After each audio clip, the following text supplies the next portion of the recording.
Hey Fiber friends, it is Sunday, the cusp of another week, so I hope you both had a good week and plan on having a good one moving ahead.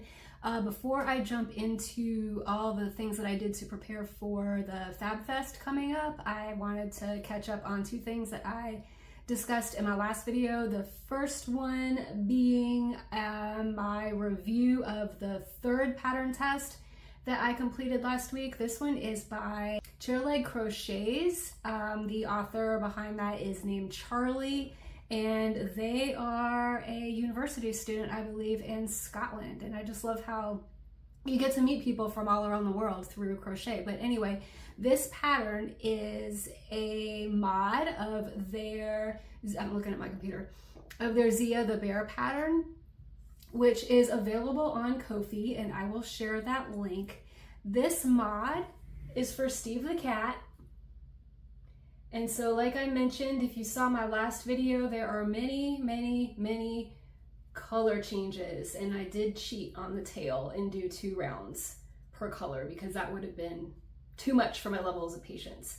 So what I do like about this pattern is that it is very low sew.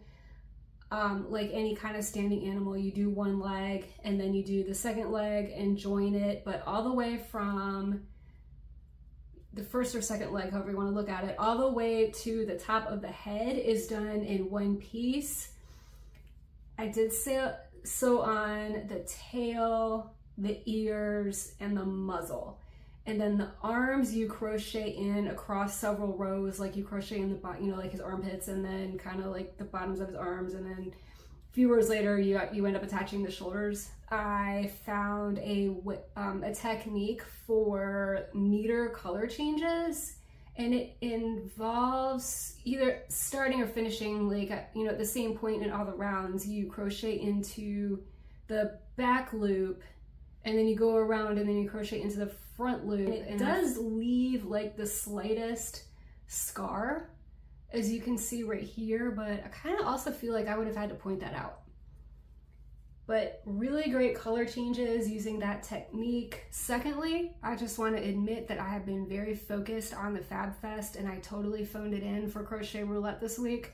But I also have very itchy fingers to get started on this week's, which is Pastel and Safari. And another really great thing that I love about crochet is like the weird Google searches you do. Like I Googled list of safari animals, and then does this animal fly? It was so fun times, I'm sure. Hey y'all, checking in. It is 4:30 in the afternoon on Tuesday, and I'm only on my first of 18 tasks that I need to do to get ready for the Beatles festival. And if you saw Sunday's video, you know that the first slip that I pulled out of here for my way of using luck of the draw to get ready, I pulled 2 Rocky Raccoons, and I thought I was ready to go, and I thought I had already picked out a raccoon pattern. I paid for it. I didn't get started until yesterday morning. And you know what I don't like about paid patterns is that you may find out once you buy it just how big and involved this pattern is going to be.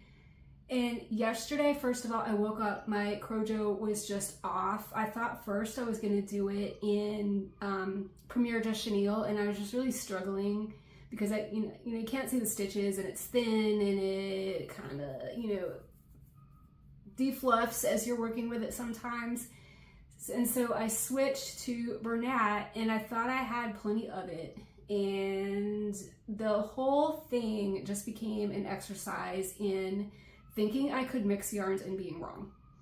So let me just go ahead and this is the pattern. Can I even back up enough to show you here? Even like, here's me. Here's the raccoon. This is not life size. This is way bigger than a real raccoon. Now, I don't hate the pattern. I will be honest with you, like when I first started, well, first of all, the head took me most of the morning after settling in and not liking the first yarn choice that I had. And I did go in a little bit and straighten up some of these jagged lines with acrylic a little bit. And now that he's got his ears and his nose and everything, I like his face.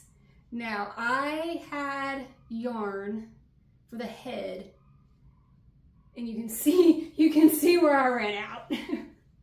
Right here. And I thought I had another ball of this yarn. No, I didn't. So I picked up the next ball that I had, and it was variegated. So I'm like, it's just gonna variegate back to this. No, it was a completely different gray yarn. So for a while I was like, let me make it work. And then the longer I was looking at it, I was like, no, this is not doing it. It just, the two grays did not look nice together. So I made an emergency trip to Michael's and picked up what I thought for a second there was this yarn that I did the head in.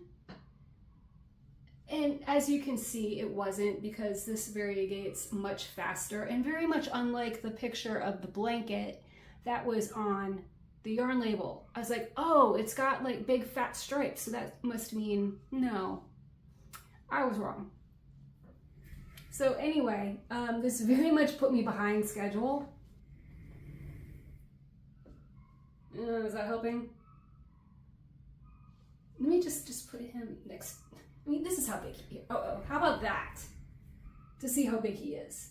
Now, he is cute. I actually do like the final product.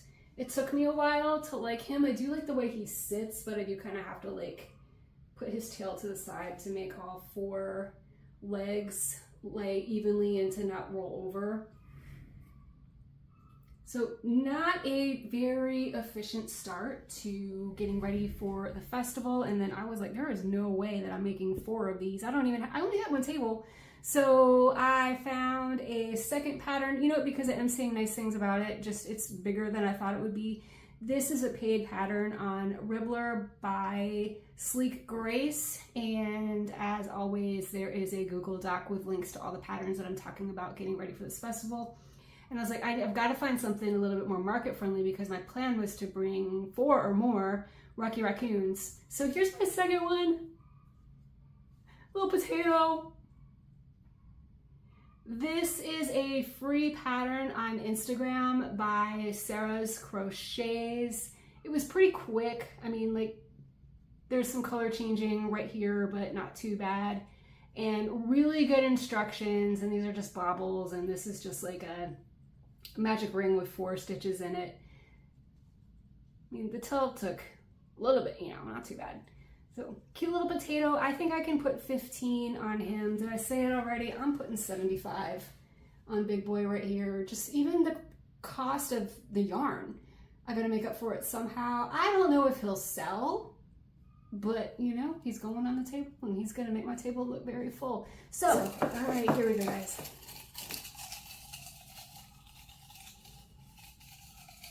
Something easy, something easy, something easy. Please, please, please, please be something easy so I can catch up. Scared. Thank the Lord. 5 walrus keychains. I can get that done in no time. All right, see y'all later. Hello friends, it is much later on Wednesday afternoon than I anticipated it would be when I checked in. It is nearly 6 p.m., but I am done with all of my desk work for the day. And as you know, the last slip that I drew for prepping for the Fab Fest was 5 walrus keychains. I have 6 because I had 1 done before I started this challenge. So here they are, and I can show you what they look like. I liked the variegated ones, and then I also did a few in more traditional expected walrus colors. It is a really simple free pattern on Ribbler that is essentially no-sew. You do these are popcorn stitches that you do as you're crocheting the body, and then the tusks, I think the author's instructions are to surface crochet them on, but I was kind of doing them like leggy frogs, where I would just do a chain and then chain back, do another chain, chain back, and then I sewed them on because that seemed a little bit quicker. Probably was. By the time I was ready to call it last night, I had done 4, but I had not yet done the tusks and I had not yet done the attaching the keychain part. This took longer than I wanted it to, and maybe I'm learning that my fine motor skills are not great in the morning, and because I don't normally do any crocheting in the morning, I'm usually just like at my computer typing, but I did buy a tool to hopefully make that a little bit easier for the next time I do keychains. So what's next? 5 yellow submarines. And I get 2 days to make these. So I will probably check in on my progress in about 24 hours, and hopefully by Friday morning I will have all of those. I do need to go buy a pattern, so I will check in later. Bye. Hey everybody, I'm back, but you know what? It's Saturday. And I have 5 yellow submarines. So this is a pattern by Fickle Mama Vintage. I found it on Etsy. It wasn't even $2, and it was not hard, but just a lot of sewing. So I used just chenille from the Dollar Tree because I thought when I started, I thought I had a good stock of it. It turns out I didn't, and I even went back to Dollar Tree and bought 7 more skeins and even busted into that 7th one. So this did use quite a bit of yarn. Yes, I know those are small, but still, like, I bought 7 skeins and I've probably used like 9 skeins of yellow chenille yarn. I'm kind of tired of it right now. But you start here, and then this at one point in the middle, when there weren't any increases or decreases, it was 37 rounds of 40 stitches. So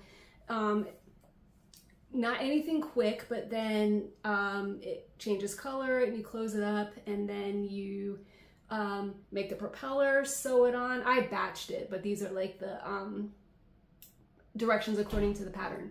You make the portholes, which I decided to do in acrylic, but actually the whole pattern that I bought shows it in acrylic. But I thought this was kind of cool, like kind of like patches on a jacket, which reminds me of like the 1960s, which I think is also suitable for a Beatles festival. If I haven't said it already, I like the texture that provided. And then make 3 of these per, and then you make the periscope, which starts here. And again, I use like acrylic, and then I put a pipe cleaner in the neck to give it a little bendiness and a little malleability, and then this part gets sewn on. So it wasn't hard at all. Very basic stitches, increases, decreases. I mean, it's just really like a bullet shape, and then same with this. Not difficult, but just a lot of sewing. So let's see what's next. Here we go. Oh, thank you. Something easy. 5 octo keychains. I think I can actually get caught up. Pretty sure I will see you back tomorrow, if not even later today. I realized that I never filmed that part. So here I am. I had pulled 5 octo keychains. I actually made 7. So I'm feeling even more caught up right now. Made it this far, thank you. I just want to close out this week's video with my next draw here to get ready for the Fab Fest. But as I said at the beginning of the video, the next thing I'm going to do is my contribution toward Crochet Roulette, but it's also going to be some extra preparation for the Fab Fest, and I am nerding out so bad about the story, about how it all ties together, but that's going to be next, or maybe I'll put it on Instagram at some point during the week. But let me go ahead and do this since we are here together. I've been looking forward to this one. Sweet Loretta Martin, who is a cat from Get Cat. All right, y'all have a great one. See you soon.